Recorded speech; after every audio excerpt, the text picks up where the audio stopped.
It has been a long summer of dissent. From the public street to cyberspace, among demonstrators and police, tactics are morphing. Technology is changing the nature of protest. And in the shadow of the greatest surveillance state on earth, Hong Kong is on the front line.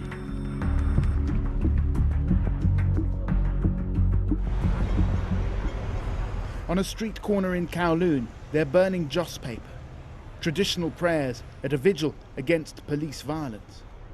But the old tactics are evolving. From static demos to fluid strikes, they take their inspiration from an old Bruce Lee saying, "Be water." When you need to go forward, you go forward. But when you need to step back, you step back. This is a shape-shifting, leaderless revolt fighting a battle in the streets and online. If we don't fight, and this year, maybe it's our last chance. The protesters organise on messaging apps like Telegram to guard their anonymity. They operate effectively as self-contained cells. This past weekend was typical.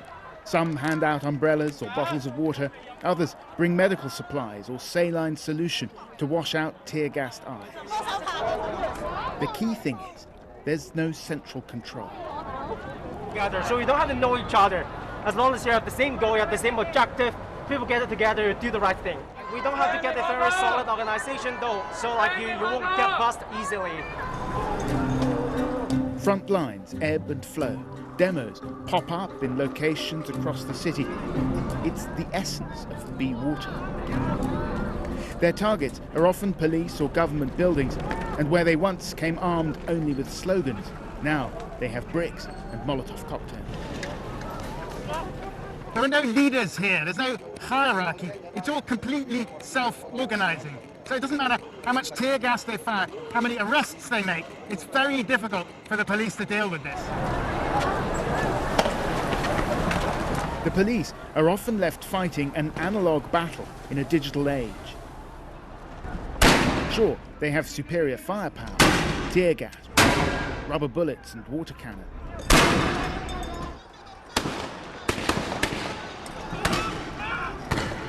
And when they charge, they can clear the streets quite effectively. But the protesters are mostly young and willing to take risks. They're also tech savvy. Of course, this is one battlefield, the battle of the streets. But there's a whole other realm where this is being fought out, behind computer screens, smartphones, and with cameras. In cyberspace, it's the protesters who have the upper hand. A meme can be mightier than a Molotov cocktail. Online chat groups are full of agitprop and plans for the next demo. Proposals are floated on social media, locations, timings, tactics. People then vote them up or down. So it is very organic, and the worst idea will be eliminated. It's just and the best survives. By the upvoting mechanism, people can choose the best step coming next, and this will make the movement evolve very quickly, because it's just like the evolution. Yeah. And the government cannot find people to arrest to stop the movement.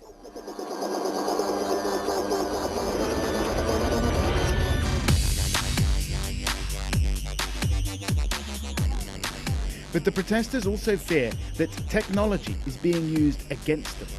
From CCTV to contactless travel cards, they believe the government is tracking their movement. In August, protesters gathered around something called a smart lamppost, a new device the government says it's trialling to monitor weather and traffic conditions. Some protesters just try to destroy the smart lamppost and to try to see what is inside. Ventus Lau was one of the organizers of the protest. So it is suspected that AI technology will be used to recognize our faces when we walk by the smart lampposts.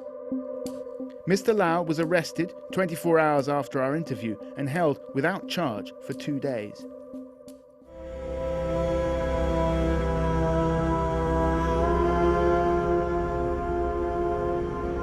20 miles from Hong Kong Island is the mainland city of Shenzhen. China's growing might is not just economic and political, it's technological too. China is at the cutting edge of surveillance technology. Its citizens are some of the most monitored anywhere in the world, and the authoritarian nature of the state has helped Chinese companies become leaders in facial recognition. Many Hong Kongers fear that if that combination of technology and authoritarianism is brought to bear on their city, it'll spell the end for their rights and freedoms. In China, they're using surveillance data in places like Xinjiang to control the Uyghur population and across the mainland to implement a social credit system. Welfare benefits, school admissions, the right to travel.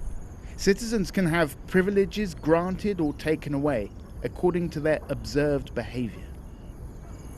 This is powerful technology, and without oversight, it has dystopian implications. Because our government is not democratically elected, they are not politically responsible and accountable to the public. So I think any kind of so-called civilian technology may not be good for Hong Kong under a non-democratically elected government.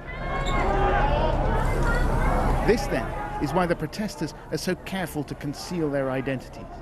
But in reality, the police in Hong Kong are still lagging behind in their use of facial recognition. All those CCTV cameras, even the smart lampposts, they can take pictures, but we understand the Hong Kong authorities don't have the kind of sophisticated AI-driven technology to analyse the data. Not yet, anyway. We've learnt that several weeks into these protests, the Hong Kong police approached a British company for their facial recognition software. Now, we understand that no deal has yet been done, but a senior Hong Kong law enforcement official said they needed the new technology. At the moment, then, they're on the back foot, but they're looking to catch up. As the protesters' tactics evolve and some become more violent, so the authorities are responding with increasingly sinister methods. Unable to identify any ringleaders, young people are being arrested seemingly at random and their families investigated. At a courthouse in Hong Kong, we went to a hearing for 3 teenage school children who'd been detained after attending a screening of a political documentary. They weren't charged with any crime, but the court had ordered the children be taken into care. I spoke to the sister of one of them, a 15-year-old boy who didn't want to be identified on camera. We were so worried. My mum cried like every day because we just cannot believe it. Such a good kid. How come you can just take him away from us, from a normal family? After a month-long investigation into his home life and his school record, a judge overturned the order, but it sent a chilling message. I feel that I shouldn't go to any protest. We shouldn't appear on the street because at any moment the police could come out and arrest me. I get scared.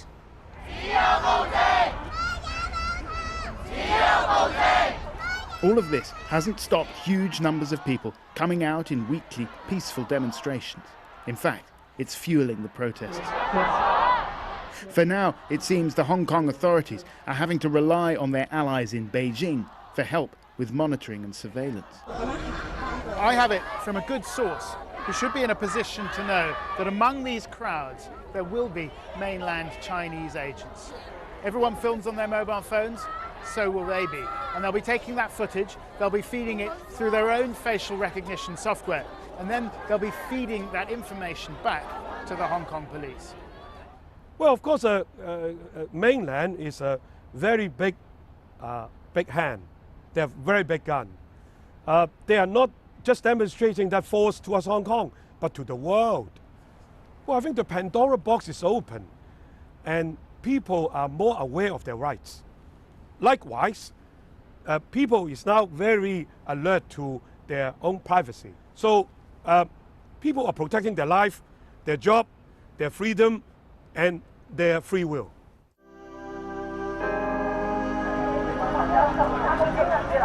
Surveillance technology is about to change all of our lives. Not just in China, but in Britain too, and across the world. This is about a radical realignment in our relationship with machines and those who control it. Hong Kong's battles today could be ours tomorrow. Gabriel Gatehouse there, and the Hong Kong police gave us this statement. The application of a care or protection order upon a child or juvenile is made in the best interest of the subject, the juvenile or child, without any political consideration. The application for such an order is never intended to be a punitive measure. They also rejected the allegation that young people are being arrested seemingly at random.